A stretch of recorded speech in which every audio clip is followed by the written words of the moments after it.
Kevin and Andrew went to that particular supermarket often, and they knew where all the items were located.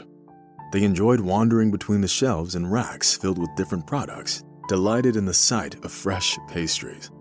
The longer the friends strolled through the store, the hungrier they felt. With just a handful of change in their pockets, Kevin and Andrew only paid attention to the items with red tags, which meant that they were on discount. Kevin was the one carrying the money as he was the leader of the two. They earned a couple of dollars by helping the janitor clear last year's leaves. A few minutes later, the two friends settled on a package of sweet muffins, which they planned to share equally along with their other friends. Kevin and Andrew lived in an orphanage and considered everyone there as their brothers and sisters. Having taken the bag of muffins, the boys headed to the checkout counter, passing by a hunched old man searching for something in the shelf with canned vegetables. The elderly man wore an old, shabby coat and pants with patches on the knees. His worn-out shoes looked like they could fall to pieces at any second, and his baseball cap had a broken visor. Kevin approached the cashier, prepared to pay for the items. The cashier gave the boy a scrutinizing look and said, "That'll be $6. Kevin reached into his jean pocket to take out the money, but no matter how much he searched, the money wasn't there. Instead, he found a hole in his pocket, which was probably how he lost all of his coins. He knew there should have been enough money for the purchase. The cashier frowned and said, "What are you waiting for? Are you planning on buying your muffins or not? There's already a line behind you." "Sorry, ma'am, just give me a second," Kevin mumbled. He never felt so embarrassed as he did in that moment. His eyes filled with tears. He didn't have the money. The cashier frowned and told the boys to leave the store. "No money, no muffins. Get out of here and don't even think about asking for money. I won't give you a cent. I'm not a millionaire to help every little beggar."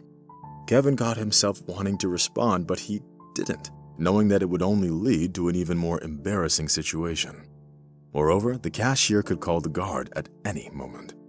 Frustration was building up when the hunched old man pushed his way to the checkout counter, the same man who had been meticulously selecting canned goods earlier.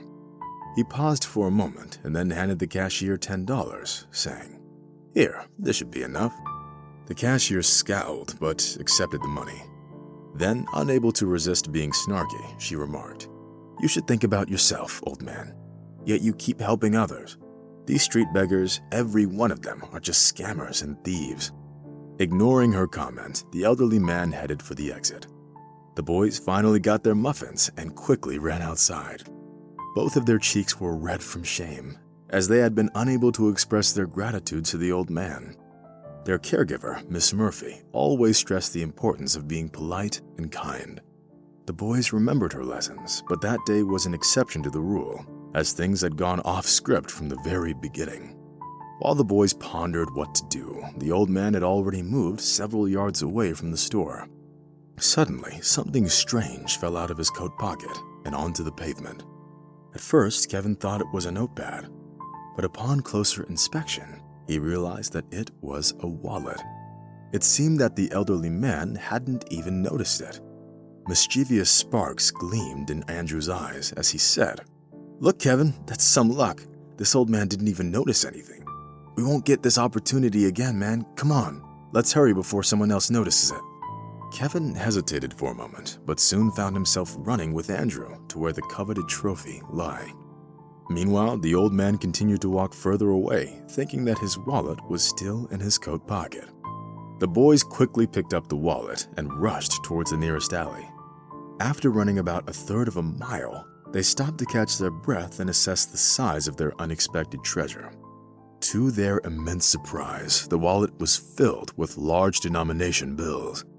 Seeing such wealth, the boys' heads spun with possibilities. Kevin and Andrew quickly estimated that it was this kind of money they could go to the movies every day for about a month and watch all the latest Hollywood blockbusters. They could also treat their friends to sweets and much more. This unexpected stroke of luck thrilled the little orphans, momentarily making them forget about the true owner of the wallet. Then, a folded piece of paper fell out from one of the inner compartments of the wallet. Kevin picked it up and immediately realized that it was a receipt for some services. It had the address and the full name of a person to whom it was issued: James Frederick Simpson, Kevin read and looked curiously at his companion. Andrew frowned, feeling a silent pang of conscience. At that moment, the boys didn't even suspect that they were thinking the same thing. After discussing it with each other, they decided to return the wallet to its rightful owner. As they later found out, Mr. Simpson lived on the outskirts of the city, so it took the boys quite an effort to find this home. Andrew and Kevin stood in front of the old man's door for a long time, hesitant to press the doorbell. Then, with a muffled click, the door lock turned, and the very same old man who had helped the boys at the supermarket checkout appeared on the threshold. Upon seeing his visitors, the man said, "Hello, young men. How can I help you?" From the look on his face, Andrew and Kevin understood that he hadn't recognized them from the recent incident at the supermarket. Or maybe he did recognize them, but didn't show it. It was hard to tell what was going through his mind. Kevin started the conversation. "Mr. Simpson, sir, there's something we need to tell you. We found your wallet. Here it is. We didn't take a single cent from it." Tears welled up in the old man's eyes. Having barely managed to get a hold of himself, the old man took the wallet and said, "Thank you. I didn't think there were honest people left in this world. Come inside. I'll make you some chamomile tea, and it seems you already have muffins." The boys entered the house, which smelled of herbs and something else unfamiliar to either of them. Over a cup of tea, Mr. Simpson told the boys that he'd been saving up for many years, depositing that money into a bank account. "I wanted to give my wife a gift, so I withdrew everything down to the last cent," the old man said, his voice trembling. "Oh, that's a nice thing to do. So where is your wife? Is she away? Or is she getting ready for the celebration?" Kevin asked, surprised by his own candidness. The old man paused for a moment and then put his cup away. "It's my Mary's birthday today, actually." Then Mr. Simpson started sobbing and pointed with a trembling hand to the photograph in a black frame hanging on the wall. The boys looked in the direction indicated by the old man and understood everything. The photo featured an elderly woman with a pleasant face and kind eyes. The boys felt uncomfortable, as if caught doing something inappropriate. Meanwhile, Mr. Simpson continued with his story. "Mary and I lived in harmony for almost half a century, but we never had children. Work got in the way, and then our health failed us. Mary loved children so much. Once she quit her job, she helped the neighbors with their kids. She was like a nanny to them, but she never took any money for it. But her most cherished dream was to have a playground, one with various sports equipment, swings, and other things like that. And of course, a sandbox and flower beds." "So what next?" Kevin couldn't help but ask. "What happened next? I turned to the city's construction department, but no one was interested in financing a playground. So after Mary's passing, I started saving money to make sure that I could make her dream come true, even if she wasn't here to see it," the old man added. Kevin and Andrew exchanged glances, realizing that they made the right choice by returning the wallet to its owner. But when Mr. Simpson learned that they were orphans, he insisted on giving the wallet back. "Here, take it. Please don't say no. Buy yourself some sweets, and for your friends too. Celebrate my Mary's birthday. I don't have much time left. I don't think I'll manage to set up that playground." Of course, the boys immediately refused, but Mr. Simpson was relentless. And only when the boys took the money, he calmed down and smiled for the first time in a long time.